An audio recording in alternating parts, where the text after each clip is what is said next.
Gusto ko pong malaman uli, Madam Secretary, yung installed capacity natin.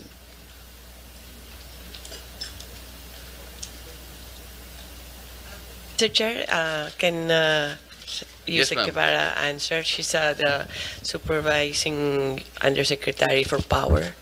Thank you. Mr. Chair, 30,000 megawatts po yung ating installed. Yung dependable po, okay po. Megawatts. And then Yung you're ating saying dependable is is 27,000 megawatts. yung consumption po natin. Ang peak po natin is about 19,000 megawatts po. 19. Apo.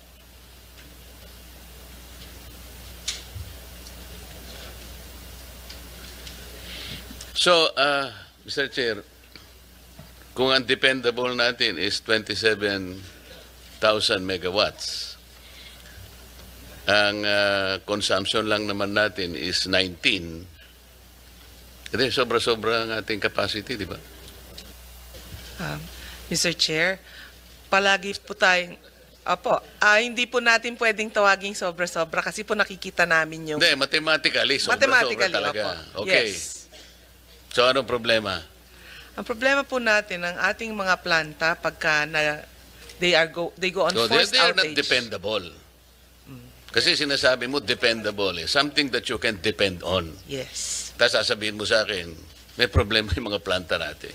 So, hindi sila dependable. Ano talaga yung dependable?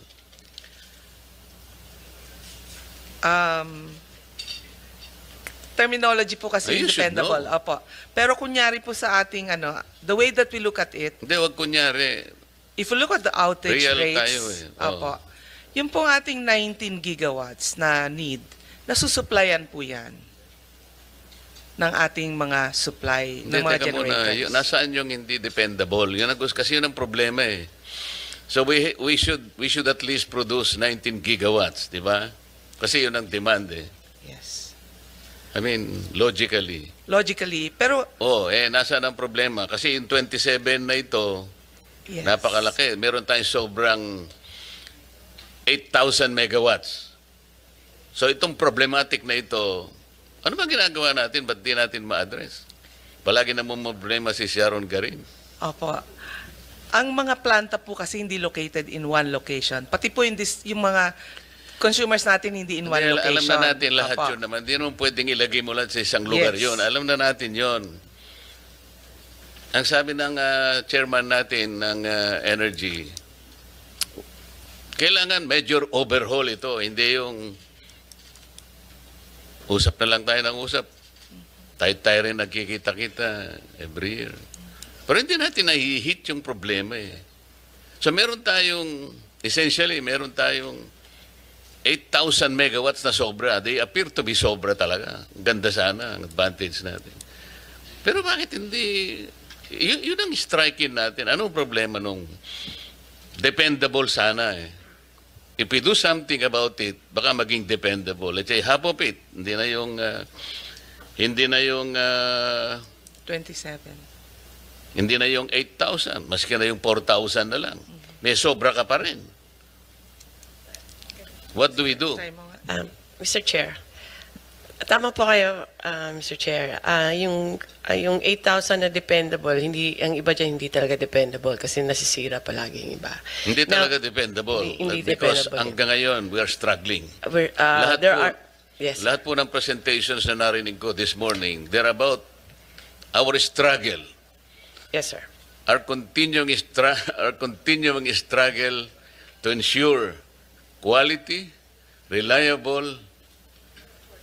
Affordable. Hindi, wala mo din affordable. Wala mo na. Mamaya na tayo ron. Ang sinasabi ng batas,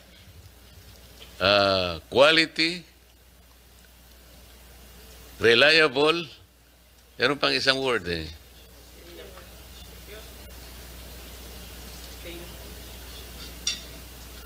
O, paano ang gagawin natin? Puro struggle na lang po eh. Mr. Chair, for example, sa Luzon ang dami-dami nating planta. Secure pala. Okay. Secure. Quality, reliable, and secure. Isipin mo, the law is sufficient in itself eh. Talagang sinabi niya sa atin, these are the things that we must do in order to secure our requirements for electricity. For example, Mr. Chair, sa Luzon, daming planta natin from Bataan to Batangas, no? Pero ang Visayas, iba rin yung characteristic ng Visayas. Kahit marami sa Luzon, limited naman ang linya. So, pag in-assess mo yung Panay, wala, kulang talaga doon. Kailangan iikot pa siya. So, today, I understand may problema talaga. Today, we are assessing every region sa Visayas, Mindanao, and Luzon. Saan ba yung kulang na ano? Kasi hindi tama yung sinabi ni Yusek, hindi kasi nakaspread out ng maayos yung mga power plant natin.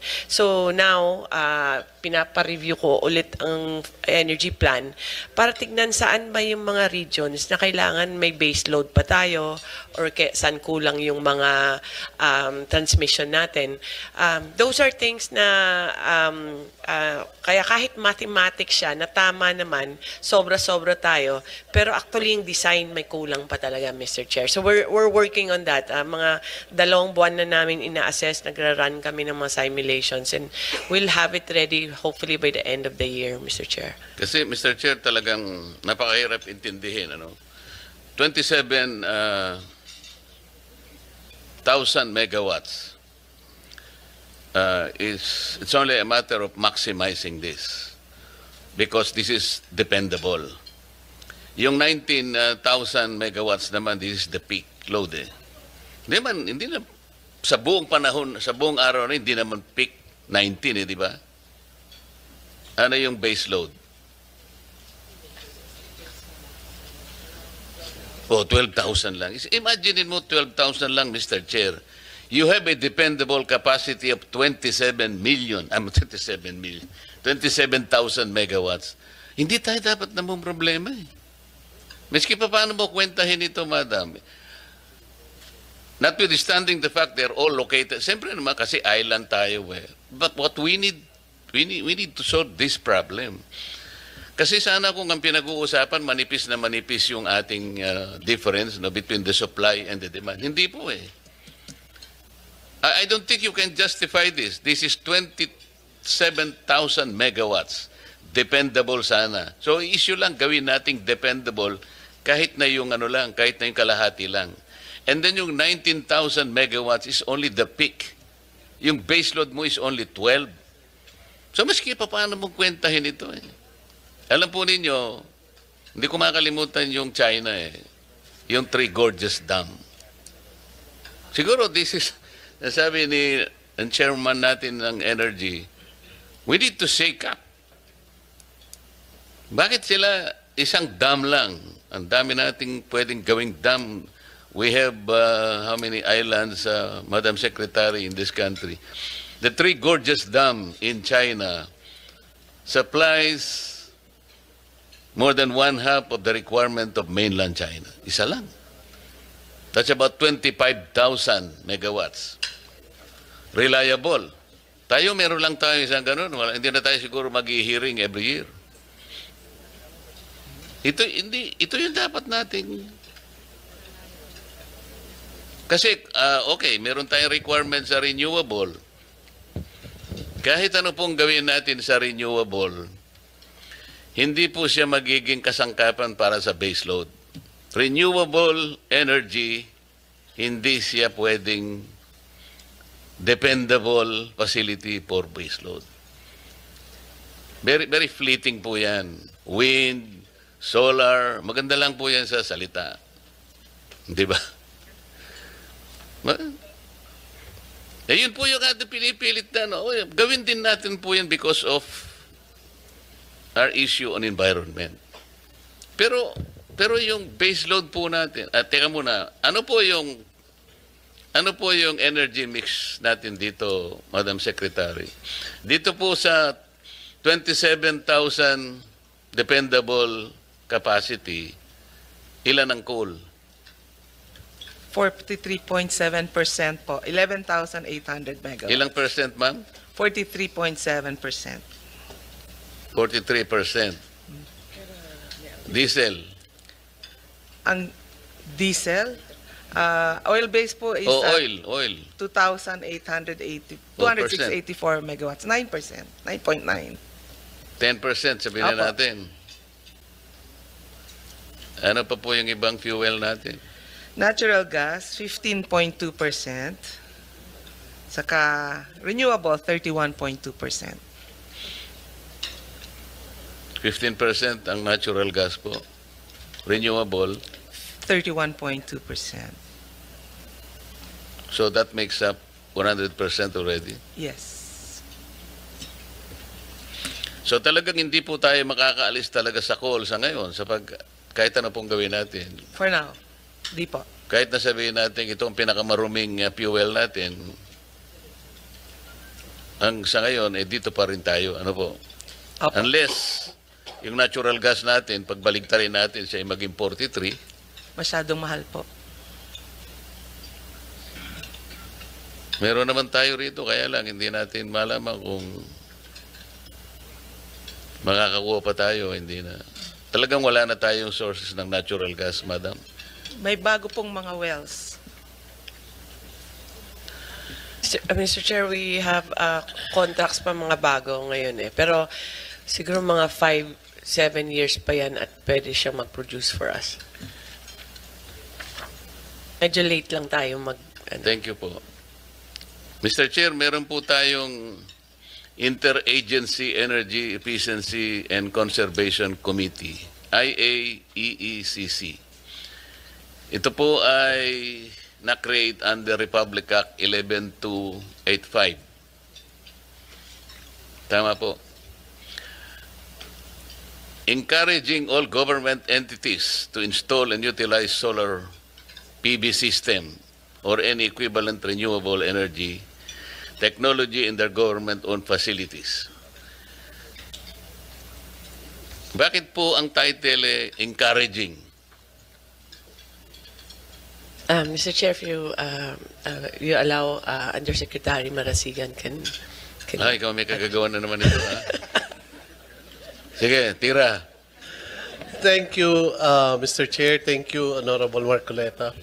Under the Energy Efficiency Act, yes, it's mandatory for all government agencies. Hindi, to- nakalagay nga, encouraging. It's not Sir, mandatory. mandatory, sir, yung 10% reduction ng kanilang Hindi kasi ang energy title, consumption. encouraging kasi. Opo. Alam mo, you'll be guided by the title. Pag sinabi mong ini-encourage mo lang, may option eh. Hindi siya talaga tutupad eh. Pero pag sinabi mong mandating, wala kang option kung di sumunod eh. Tama. Tama po. Kasi halimbawa, in-encourage ka lang ng tatay mo. Nung bata ka pa, ligawan mo si ganito. Mukhang ayaw mo. Meron kang gusto, di ba? Hindi ka susunod. Pero sinabi niya, kasi lalo na nung panahon mo, pag sinabi ng tatay o ng nanay, hindi pwedeng hindi tayo sumunod. Ganun ang Pilipino eh.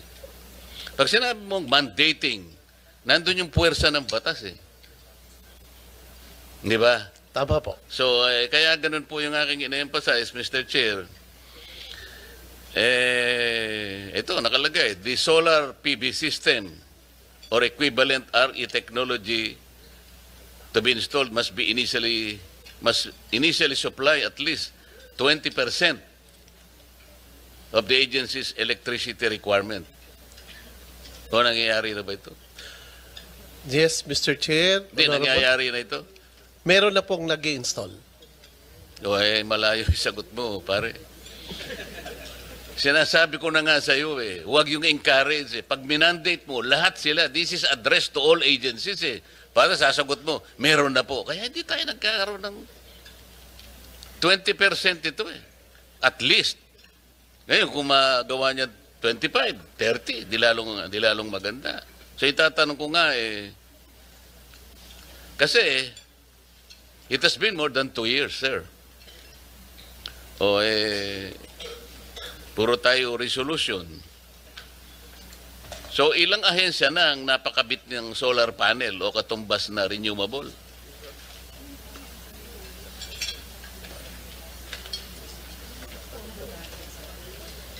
Yeah. Ilan na? Meron po kaming 8 project na na-install na. 8 pa lang. Yes po. Ilan po ba ang ahensya na ina-address nitong resolution na ito? Sa ngayon po, pangkalahatan po yung ginagawa natin. Kaya pero nga, yung, ilang ahensya po ang na-address nitong resolution na ang ito? rollout po kasi natin ay per region at binubuo pa natin yan under the Government Energy Management Program kung saan po mandatory po yung minimum 10%. O, yung ginawa niyong mandatory, 10%. Ang sinasabi ng resolution, 20%. Paano? Bakit ganun? Kayo mismo, hindi niyo sinusunod na resolution. Kaya nahihirapan ng kasasagot ang ating sekretary. Ang 10% po kasi is the reduction in their consumption. So isang tool po yung pagtatayo ng mga renewable energy like solar rooftop installation para matulungan sila sa reduction.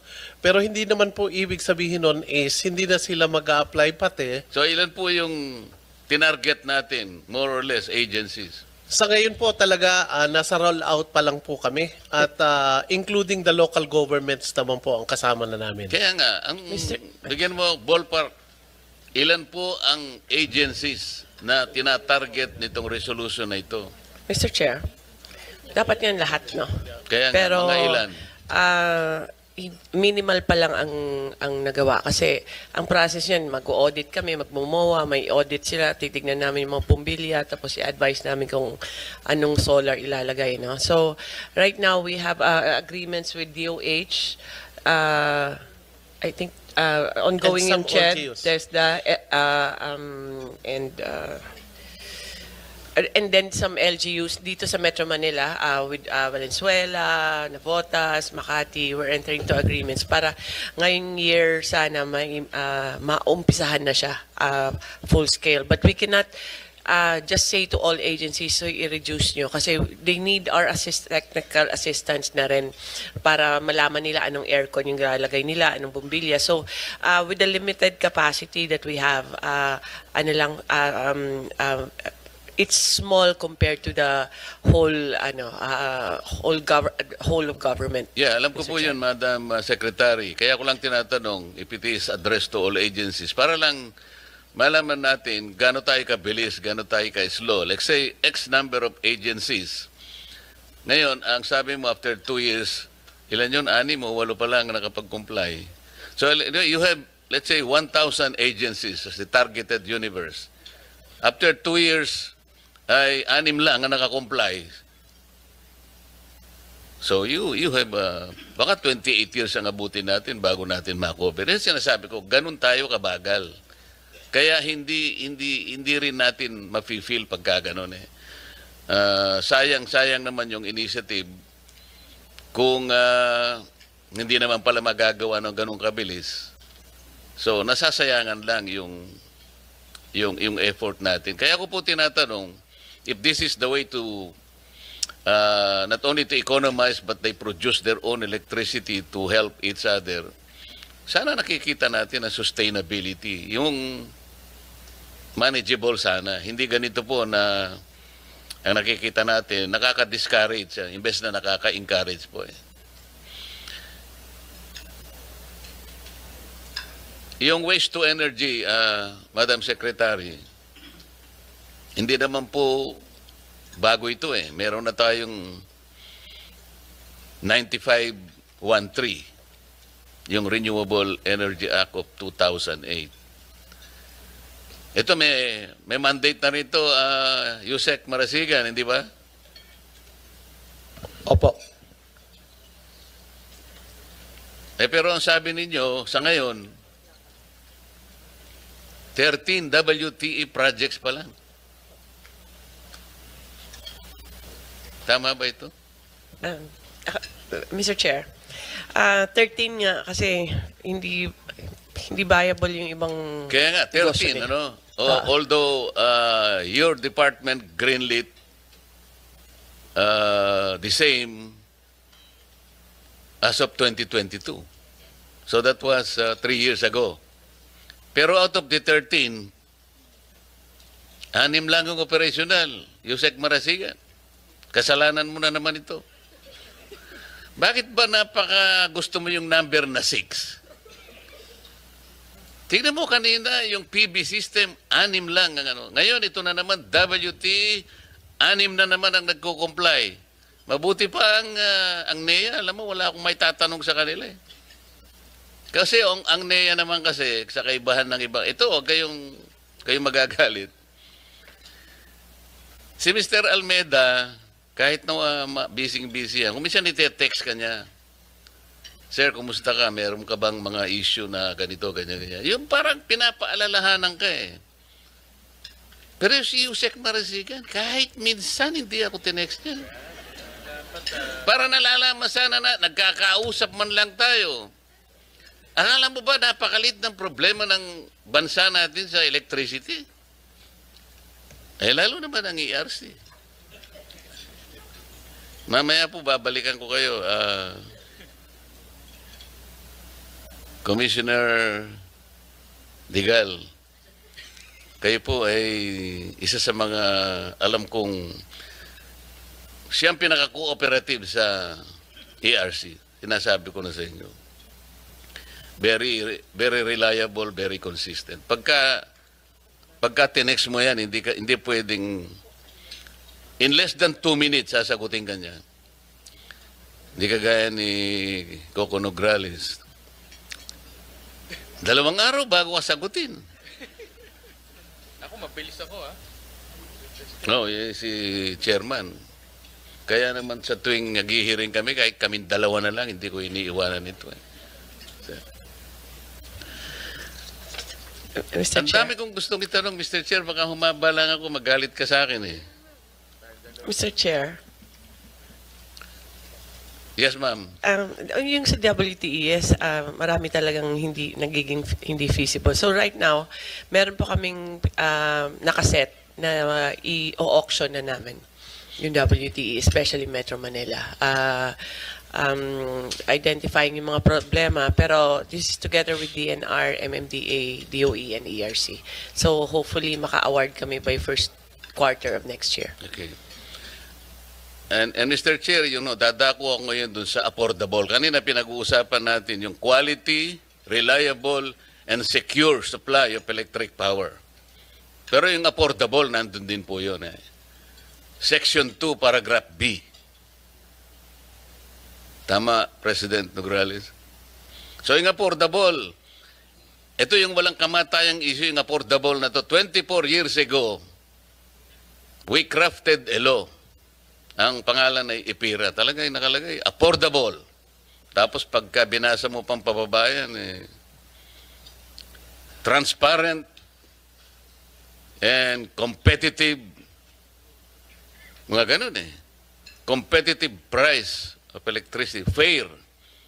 Under a regime of free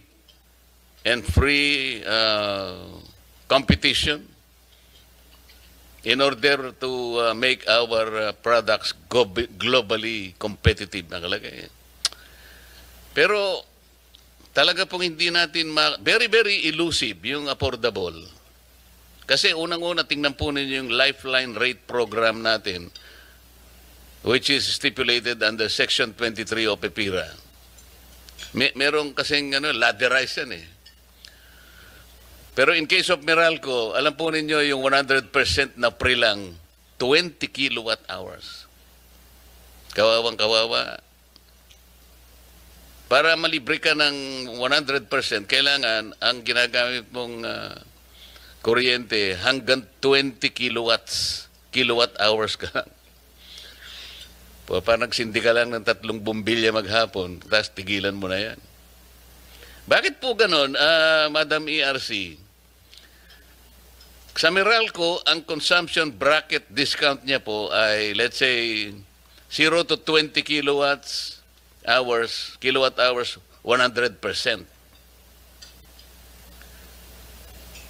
Samantalang sa Ilocos Sur Electric Cooperative, 0 to 15, 30%. Sa Tarlac Electric Cooperative, 20%, 20 kilowatt hours, 100%. Sa Surigao del Sur, Electric, Surseco 2 yata ito. 0 to 15 kilowatt hours, 20%. Sa Pampanga, 0 to 15 kilowatt hours, 50%. Sa Antique, 1 to 15, 7%. Hindi ko po maintindihan ito, ba't nagkakaiba-iba? Electric Cooperative sa Pelco 1, 16 to 20 kilowatt hours, 40% ang discount.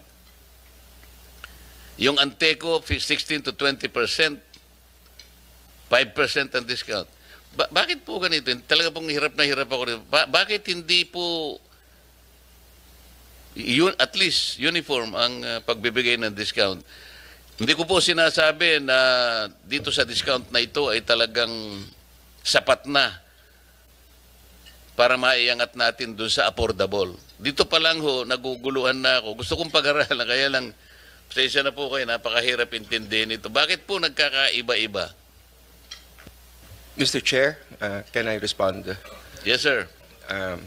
Yung pong original na Lifeline program na ngayon ay pinatutupad pa, ito ay nadisenyo noong time na ina-unbundle natin ang rates ng mga distribution utilities. At ang nangyaring disenyo ay per distribution utility. Dahil ang Lifeline program ay isang paraan ng pagsusubsidiya ng mga marginalized consumers, nung nadisenyo ito, ang subsidy ay manggagaling doon sa subsidizing class within the same distribution utility. At yung isa-subsidize niya ay yung mga marginalized doon din sa same na distribution utility. May mga distribution utility na malalaki tulad ng Meralco na kung saan marami ang pwedeng panggalingan ng subsidy.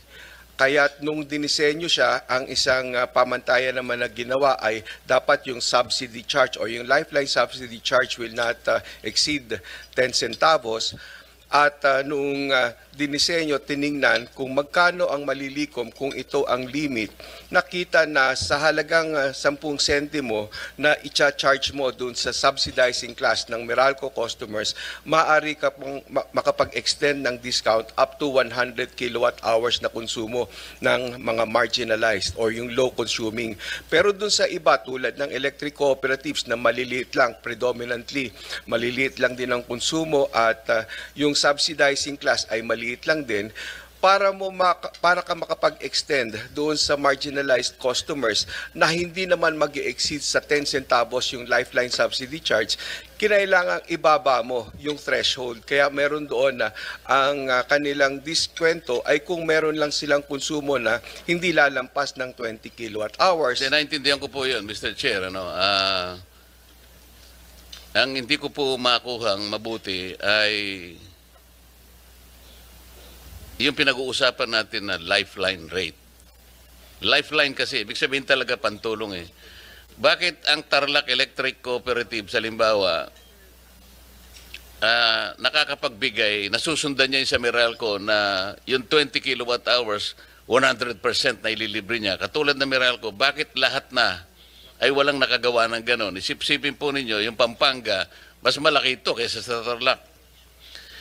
Hanggang 15 kilowatt hours lang ang 50% niya. Yun ang hindi ko makuha. Paano, pag sinabi po ninyong, halimbawa, yung 15 kilowatt hours na consumption ng isang household, yun lang ang bibigyan niya ng kalahati, 50%. Gaano po ba yun? Hindi po pang buhay yun eh. Hindi lifeline yun eh. Lalong-lalo naman yung iba, walang nakaano kahit isa. Ito, Cooperative Inc., Anteco, 16 to 20 kilowatt hours, 5%. Eh siguro po kung langgam lang ang pinag-uusapan natin, sa langgam pwede na po ito. Pero tao po itong mga ito. So paano po nakalampas sa inyong radar ito? Paano po natin masasabi na Lifeline rate? Yun nga po, yun yung original na design ng Lifeline program na nakabase doon sa individual distribution Yun utilities. po yung original design. Ngayon nga po, meron tayong ipapalit na kung saan ang diskwento ay ibibigay across the country regardless of the distribution utility at ang Lifeline subsidy charge ay pare-pareho din na i-impose. Ganito na lang. yung proposal ko po, meron akong bill eh. Para po maging ganap na maramdaman ng bawat household, lalo na po yung mahirap. Ito po kasing lifeline rate was intended for our poor people. Yung talagang walang-wala ito eh. Ngayon, ito pong ladderized na ito na hindi pare-pareho talaga. Naintindihan ko naman sapagkat hindi naman pare-pareho po yung pinanggagalingan ng mga electric cooperatives, halimbawa, o lahat ng distribution utilities. Pero pare-pareho naman ang kalagayan ng household, talagang hirap na hirap. Ito po, alam na ni Mr. Chair ito, meron po kaming panukalang batas na lahat po ng households na kumukonsumo ng 200 kilowatt hours pababa. Dapat na po nating ilibre lahat yun. Hindi po kayo makasagot. We will support that po kung yan naman ay tutustusan ng gobyerno dahil po itong Lifeline program ang tumutustos po kasi dito ay yung mga ibang consumers din. This is a form of cross-subsidy. Pero yung pong inyong prinsipyo na pinapanukala, ito po ay ang gagawin naming bagong disenyo ng Lifeline program na kung saan ang makakabenepisyo doon sa diskwento ay across the board pero hindi lang maibibigay yon at 200 bagkus maaring ito ay 50 kilowatt hours, 50 kilowatt hours at 30 kilowatt hours. Ganun lang po kasi pinag-aaralan natin naman din ang magiging impact niya doon sa lifeline subsidy charge. Hindi naman po kayo magpapasyan yan eh. Kung halimbawa na naipasyan ng Kongreso na ito ang maging panuntunan natin, 200 kilowatt hours parang subsidy na po sa lahat na. Yun po kasi ay talagang makakatulong sa marginalized sector ng ating bansa. Siyempre po, isa-subsidize ng gobyerno yun eh. Tingnan po ninyo, ang philosophy po behind that is napakarami ng binibigay nating mga subsidies ngayon. Lalo na nakaraang eleksyon, meron kayong AKAP, meron kayong AX, meron kayong TUPAD, meron kayong MAIP, bukod pa dun sa 4Ps. Alam po ba nyo kung magkano yon ang total for this year? 194 billion pesos. Pero wala namang record kung kanino napunta yon at kung paano nagkaroon ng transformation sa lahat ng mga mahihirap nating kababayan. Pero pag nilibre natin, let's say 200 kilowatt hour consumption, siguro 100 billion lang po yun. So nakatipid ka ng 94 billion. Yun po yung philosophy behind this. So, yun pong affordability issue. Naayos natin. Bababa po yung kanilang elektrisidad. Lalo na po yung mahihirap. Ngayon, kung naipasa pa po natin ang isang panukalang batas na alisin natin ang 12% VAT, immediately, bababa ang kuryente. Gusto ko po kasing kausapin ang DOE. Natulungan din kami. Kasi sasabihin ng DOE, hindi natin pwedeng, bakit hindi natin pwedeng gawin? Hindi ba nila alam kwentahin? Kasi maaaring ang DOE kaya niyang kwentahin ito. Ano ang impact sa mga industries natin? For example, particularly the manufacturing sector. Anong impact kapag ka naibaba mo ang production cost nila? Lalaki ang kanilang output. Para ko nang nakita yon. Kasi tinitingnan lang natin yung mawawala sa atin sa collection ng taxes. Bakit hindi nila tingnan kung gaano ang ilalaki ng ating economy? Siguro kapag binaba natin, inalis natin ang VAT, yung kapalit naman nun is probably triple the economy. So, mas malaking buwis ang makukwenta. So, imbes na pag-usapan natin yung kawalan ng kusan, sabay ka kukuha ng kukolektahin ko dyan kapag sasabihin ko naman sa kanila, problema mo yun, ikaw ang taga-kolekta eh. Bakit mo akong problema niyan? Ang problema ko lang, i-depends ako kung ano yung sinasabi ng batas. Affordable, transparent, reasonable, competitive. Eh, sinasabi ng IPIRA eh. Ba't mo kasi nilagyan ng VAT? Kaya nga naging exorbitant. Ang pinagmulan natin ay affordable. Ba't nyo nilagyan ng 12% VAT? Sino bang may idea nun, Mr. Chair? Wala naman dapat. Basahin po ninyo yung IPIRA in its original form. Wala talaga eh. Bigla na lang nagkaroon ng 6% VAT pagkatapos binigyan na naman ng another 6%. Kaya, tanggalin natin yon. And then we will present a study na kapag ginawa natin yon, ang ating manufacturing sector talagang lalaki. Ito po yung problema. Bagsak po ang manufacturing natin. It is not contributing significantly to our economy. Ang ating pong GDP is consumption-driven. Dapat production-driven. Imagine po nyo yung ating cement industry, Mr. Marasigan, Yusek Marasigan. 70% ng production cost is electricity, power. Kaya po hindi sila gumiginhawa. Ang nakikinabang po ang Vietnam. Ayun pong mga cold storage natin, kaya hindi tayo makaimbak ng pagkain natin. 60% is electricity. Subukan ninyong ibaba ang production cost by way of reducing the rates of electricity. Para ko nang nakita kung gaano ang threefold, maybe fivefold giginhawa ang ating economy. And then, from there, we can collect more taxes. Yun ang gusto naming i-present na alternative. O di, bumaba ang kuryente, tumaas ang economy. Dapat yun ang aralin natin.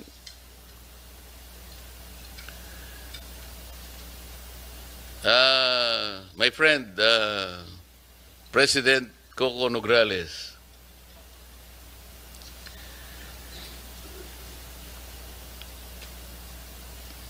paano yung ano ba yung gusto kong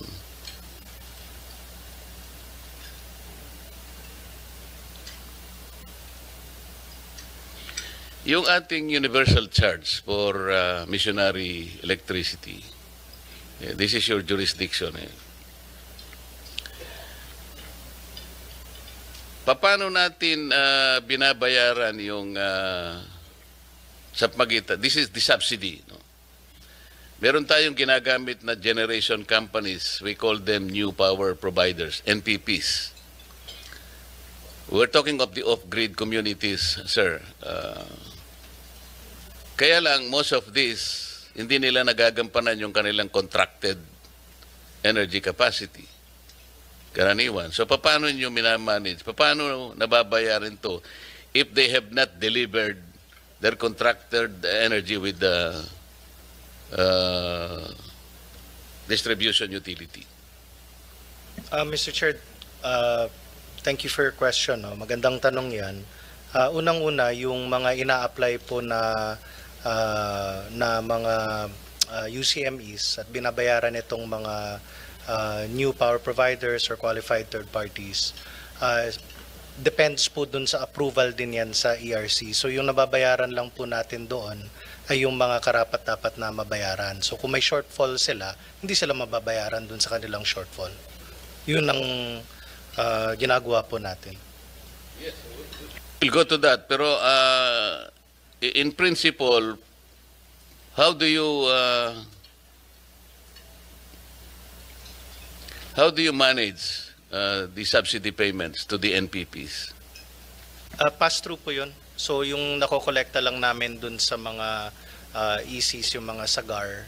Tapos yung merong pinapass-through na mga UCMEs sa kanila, from the UCMEs, binibigay lang namin pag na-approve na ng ERC. Hindi, yung NPC is overseeing the SPAG areas. Let's say, Mindoro, Palawan, Masbate, Catanduanes, Yes. etc. Yes. So meron kayong missionary electrification development plan. Di ba? In order to project the power requirements in each of these SPAG areas. Ngayon, paano ninyo ma-allocate yung payment of subsidies per each of these SPAG areas? Ito yung gusto nating malaman. Because you continue to collect itong subsidy na to na kung tawagin natin ay universal charge. Ito nga yung nagpapahirap din sa ating mga consumers. Kasama ito sa binabayaran nila.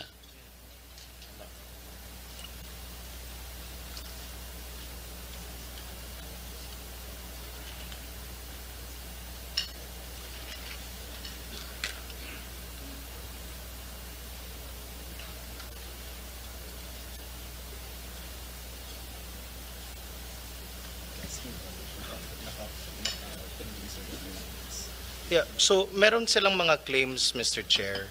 And yung mga claims ng mga ito, syempre bine-verify po natin yung performance nila. And kung hindi nila naaabot, hindi po namin sinusupport yung claims na yan. And nakabudget din naman yung mga subsidies na ito. And Yes, but we have to start with the WUCME allocation. Kasi kayo nag-a-approve ng plan. Yes, Alam ninyo kung magkano ang allocation in each of these PAG area. meron po tayo. Mga So, allocations. Kung minsan yung tagal nung pag-a-approve ninyo, hindi nagiging yung tagal ng regulatory approval, that will take years kung minsan eh. Pero yung subsidy nasa inyo na, it becomes a problem do sa transparency and accountability level kung paano ninyo. Hindi kasi pare-pareho eh. I'll give you an example.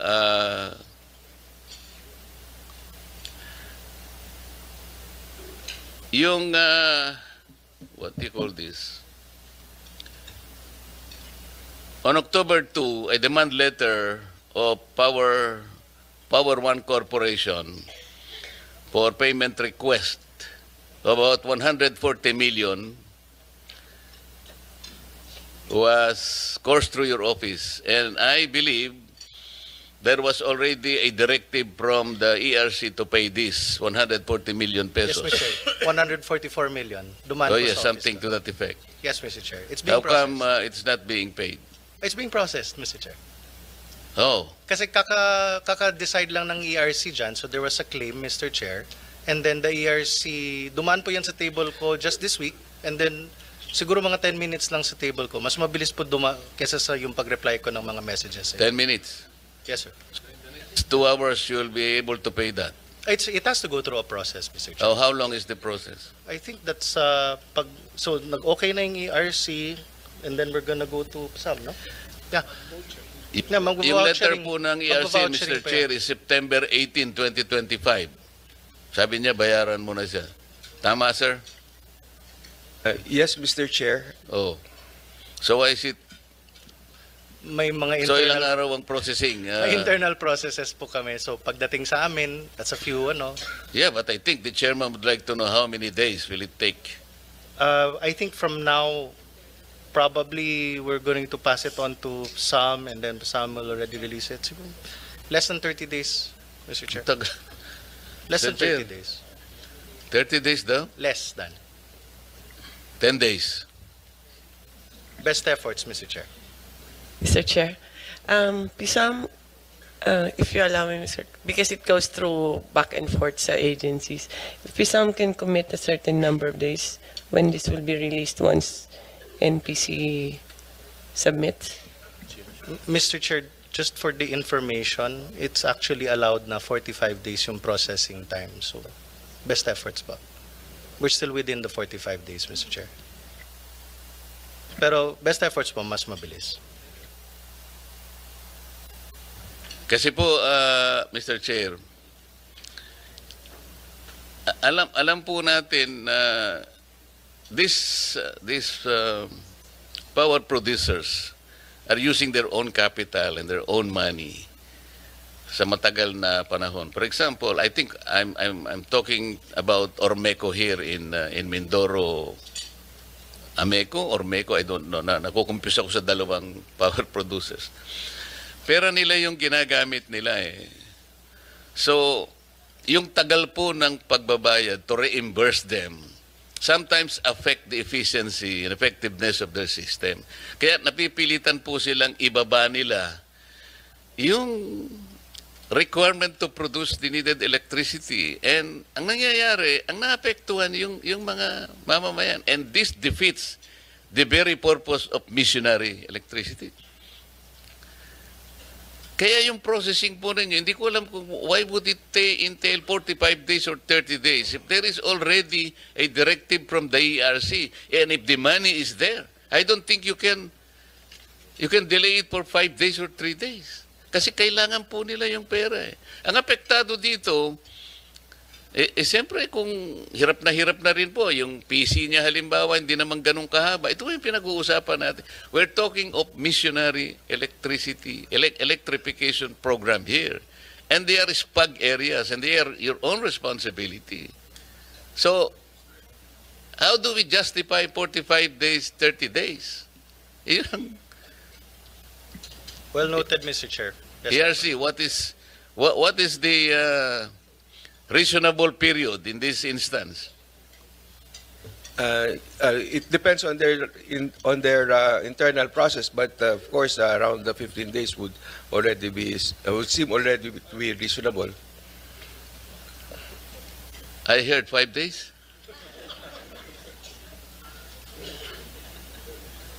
I'm sorry, I'm hard bargainer. Oh, 10 days. Since dumaan na po sa table ko at in-okay ko na po. Yes, sir. Oo, alam ko naman dahil tayo magkasama, sir. Tayo nga ang dalawa pag nag-usap yung gagawin natin kahapon tapos na eh. Oh, yan. Mr. Chair. Okay, titigilan na kita. Pwede pa po sa PISAM, Mr. Chair? Mr. Chair, kasi po yung mission ng PISAM is to manage the sale of power assets, liquidation of NPC obligations, and administer incentives such as missionary electrification and renewable developers under EPIRA framework. Ito po yung medyo mahirap ding unawain dito eh. Ang NPC, meron siyang missionary effort. Ang PISAM, meron siyang missionary effort. Pero nakikita ko lang gumagawa nito yung yung NEA eh. Mr. NEA, ikaw ba tinutulungan itong dalawang ito kasi palagi ikaw nabubugbog ka pag ikaw ay nasa Congress. Lalo na yung mga kasama ko, ikaw na lang palagi sinusulatan at piniperwisyo. Maganda po ang samahan namin sa Energy Family ngayon. We are all working as a team, Mr. Chair. Tinakot ka ba nila? Hindi, Mr. Huwag ka Chair. mag-alala. Hindi pwedeng hindi ka nila tulungan, di ba? How much of the 2026 budget will be devoted to accelerating the sale, privatization, or repurposing of remaining NPC generation and real estate assets? PISAM. Good afternoon, Mr. Chair, Senator Marcoleta. For clarity, with regards to the universal charge for missionary electrification, Mr. Chair, our role on missionary electrification is to collect from distribution utilities and electric cooperatives, and once we've collected those amounts, we remit the same to NAPOCOR. With regards to our mandate on the privatization of the generation assets, Hindi po ang tinatanong ko, how much of the 2026 budget na pinresent nyo sa amin will be devoted to accelerating the sale, privatization, or repurposing of remaining NPC generation and real estate assets? let me get back to you on that, Mr. Chair. I'll check with my team specifically for the specific amounts from the different groups, Mr. Chair. I don't have that with me. But the mandate of PISAM, the whole of the organization, is to privatize the generation and IPP assets of PISAM, Mr. Chair. Right. So in that sense, it's the whole organization is moving towards that mandate. Okay. As you continue to manage NPC obligations, financial obligations, what measurable reduction in total outstanding debts is projected for 2026? Again, I will give you the statistics within the day, Mr. Chair. But for sure, I think we have been very efficient in our debt in the managing of the debt obligations, specifically in our partnership with Land Bank and the Development Bank of the Philippines. It has proven to be a very good relationship wherein in coordination with Land Bank, President Inet and DBP, President Mike, it's been proven that we have been able to reduce the cost of borrowing vis-a-vis borrowing from private banks, Mr. Chair. Senator Marcoleta. Wala pa kayong naibibigay na information sa akin. How can you sure that you are very, very sure about it? We definitely... Halimbawa, yung universal charge. Kasi ang pinag-uusapan lang natin, yung nandun sa affordability na naman tayo. May connection naman kayo in lowering the charge of electricity rates. Sa universal charge pa lang, kaya po tayo interesado rito, lalong-lalo na yung stranded contract cost. Bakit po hanggang ngayon ay kasama pa rin sa billing ng isang ordinaryong household yung payment ng stranded cost kung talagang nagagampanan ninyo yung mandato ng batas na ma-dispose natin lahat ang assets ng NPC at sa ganon ay mabawasan na yung binabayad ng ating mga households sa elektrisidad.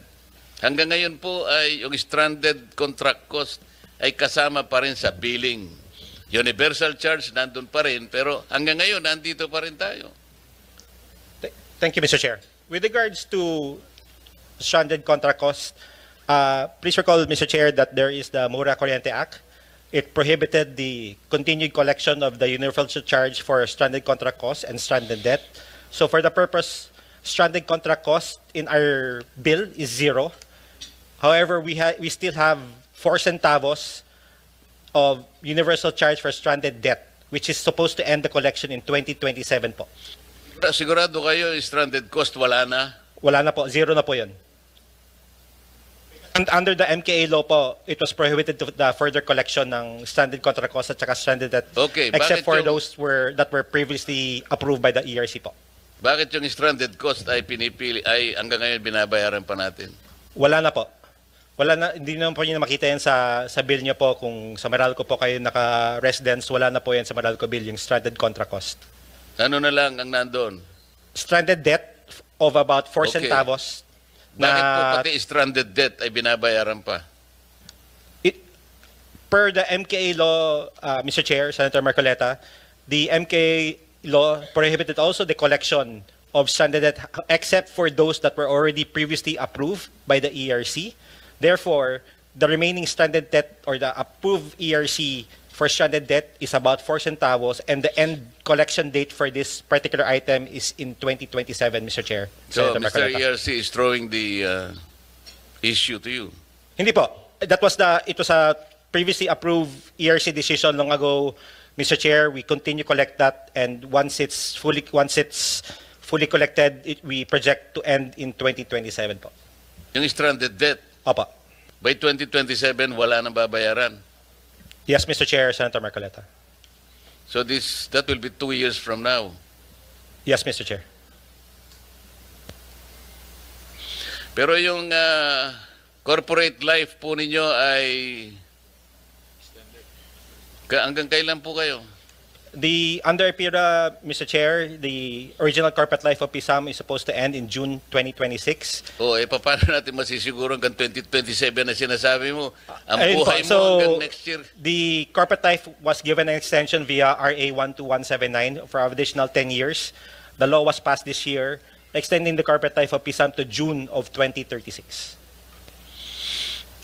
Nakalimutan ko lang na barahin yung batas na yun. Dapat hindi ka na hanggang 2026 ka na lang kasi hanggang ngayon hindi namin mapili yung pagmura ng kuryente talaga eh.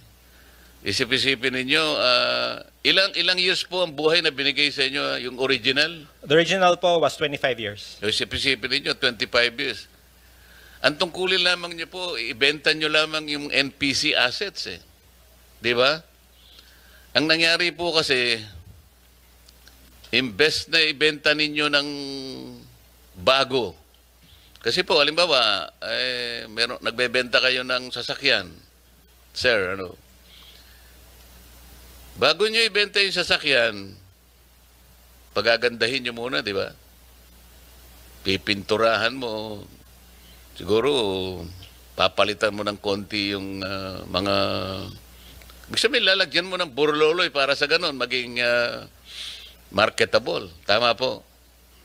Well, part of the mandate, as found in IPIRA, Mr. Chair, Senator Marcoleta, we are supposed to optimize the privatization proceeds.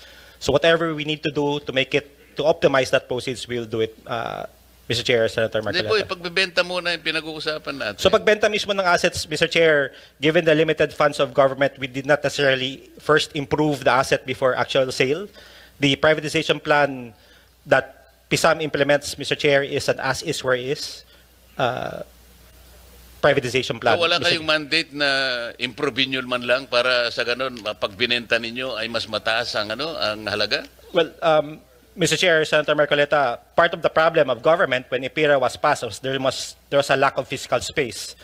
So therefore, the amount of funds given to NAPOCOR or PISAM to rehabilitate and fix these power plants was not part of the mandate given to PISAM, Mr. Chair. The mandate was sell as is and let the private sector improve these assets as can be proven from the various plants that were taken over by the private sector. But the problem is there was no mandate for you to use the assets.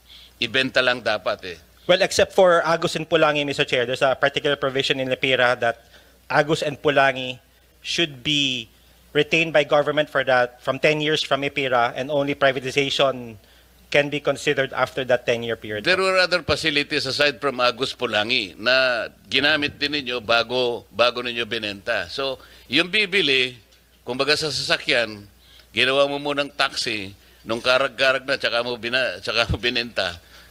Wala na, puro scrap na lang. Kaya ganun na nangyari. Well, hindi naman po. I think the experience of PISAM with regards to the privatization proceeds, Mr. Chair, it's proven that we are able to maximize the value. At least that is your experience. But insofar as our experience is concerned, based also on some facts, hindi ganun na nangyari. Okay. Yes, Mr. Chair. So, Mr. Chair, baka magalit ka sa akin, ikaw na muna. Okay. Tayong dalawa lang naman, Mr. Chairman. So, one to sawa tayo. Sige, thank you. Thank you, Mr. Chairman. And you pointed out a lot of important items. I'll follow up on those items, Mr. Chairman, Senator Marcoleta. But I'll go to some items in the budget. I'll start off with DOE, Secretary Green.